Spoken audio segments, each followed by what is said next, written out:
Atos, capítulo 5. Entre mentes, um certo homem chamado Ananias, com sua esposa, Safira, também vendeu uma propriedade, mas ele reteve parte do dinheiro da venda para si. Tendo conhecimento disso também sua esposa, ele levou a parte restante e a depositou aos pés dos apóstolos. Então, indagou-lhe Pedro: Ananias, por que permitistes que Satanás enchesse o teu coração, induzindo-te a mentir ao Espírito Santo, para que ficasses com parte do valor do terreno? Mantendo-o contigo, porventura, não continuaria teu? E vendido, não estaria todo o dinheiro em teu poder? Como pudestes permitir que tais ideias dominassem tua vontade? Não foi a homens que mentiste, mas contra Deus. Ao ouvir esta admoestação, Ananias caiu morto. Então, grande temor tomou conta de todos os que souberam do que havia acontecido. E alguns jovens tomaram a iniciativa de cobri-lo. Carregaram-no para fora e o sepultaram. Cerca de 3 horas mais tarde, entrou sua esposa, sem saber o que havia se passado. E Pedro a questionou: Dize-me, vendeste por este preço aquelas terras? Ela confirmou: Sim, por este preço. Então Pedro a repreendeu: Por que vós entrastes em acordo para tentar o Espírito do Senhor? Eis que estão aí à porta os pés dos que sepultaram o teu marido, e eles a levarão também. Naquele mesmo instante, ela caiu morta aos pés de Pedro. Então, aqueles jovens entraram e, encontrando-a morta, levaram-na e a sepultaram ao lado de seu marido. E grande temor se apoderou de toda a igreja e de todos os que ouviram falar sobre esses acontecimentos. Muitos sinais e maravilhas eram realizados entre o povo pelas mãos dos apóstolos, e todos os que creram costumavam reunir-se em comunhão junto ao pórtico de Salomão. Todavia, ninguém de fora tinha coragem de juntar-se a eles, ainda que o povo os tivesse em grande estima. Em número cada vez maior, homens e mulheres criam no Senhor e eram acrescentados à comunidade, a ponto de os doentes serem levados para as ruas e colocados em leitos e macas, para que quando Pedro passasse, ao menos sua sombra se projetasse sobre alguns deles. Da mesma forma, das cidades ao redor, vinham muita gente a Jerusalém, trazendo doentes e pessoas atormentadas por espíritos demoníacos, e todos eram libertos. Então, o sumo sacerdote e todos os seus correligionários, membros do partido dos saduceus, foram tomados de grande inveja, e por isso mandaram prender os apóstolos, jogando-os numa prisão pública.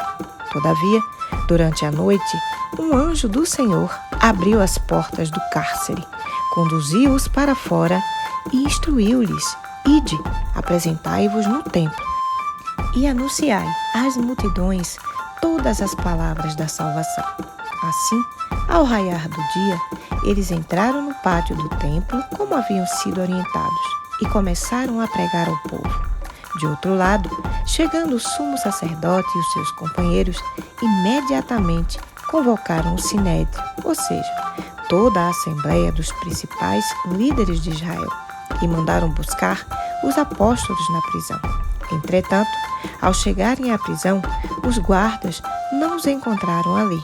Então, voltaram e comunicaram: Encontramos o cárcere fechado, com toda a segurança e as sentinelas nos seus postos, junto às portas, mas, abrindo-as, a ninguém encontramos lá dentro. Diante desse relato, o capitão da guarda do templo e os chefes dos sacerdotes ficaram atônitos, imaginando o que poderia ter acontecido com os apóstolos. Nesse momento, chegou alguém com a notícia: Eis que os homens que recolhestes à prisão estão no pátio do templo, ensinando ao povo. Então, o capitão foi com os guardas e os trouxe outra vez, porém sem violência, pois temiam ser apedrejados pela multidão. E depois de trazê-los, os apresentaram ao sinédrio.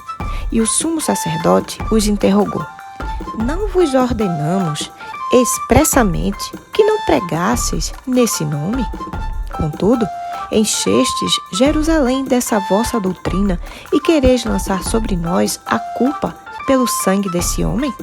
Ao que Pedro e os demais apóstolos afirmaram: é necessário que primeiro obedeçamos a Deus, depois às autoridades humanas. O Deus de nossos antepassados ressuscitou a Jesus, a quem vós assassinastes, crucificando-o no madeiro. Deus, no entanto, o exaltou, elevando-o à direita como príncipe e salvador, a fim de dar a Israel arrependimento e perdão de pecados. Ora, nós somos testemunhas destes fatos, bem como o Espírito Santo, que Deus concedeu aos que são obedientes a Ele. Ao ouvir estas palavras, eles muito se enfureceram e queriam matá-los. Então, certo fariseu chamado Gamaliel, doutor da lei, respeitado por todas as pessoas, levantou-se no sinédrio e pediu que aqueles homens fossem retirados por um momento. E prosseguiu dizendo: caros israelitas, considerai com toda a cautela o que estáis para decidir fazer a estes homens. Porquanto, há algum tempo, surgiu Teudas, pregando ser alguém. E, aproximadamente 400 homens se ajuntaram a ele. Todavia, ele foi morto e todos os seus seguidores se dispersaram e acabaram em nada. Depois dele, na época do Renascimento, apareceu Judas, o Galileu, que liderou um grupo revolucionário. Ele, da mesma forma, foi morto e todos os seus companheiros se espalharam. Contudo, nesse caso, vos advirto: afastai-vos destes homens e deixai-os seguir em paz.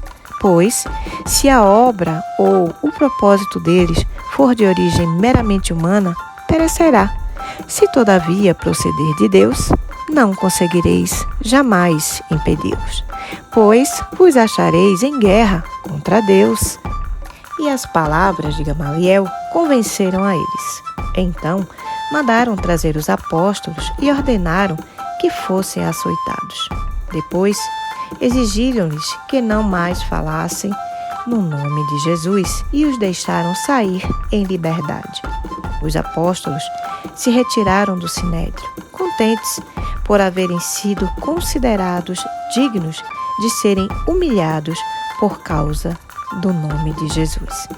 E todos os dias no templo, bem como de casa em casa, não deixavam de pregar e ensinar que Jesus Cristo é o Messias.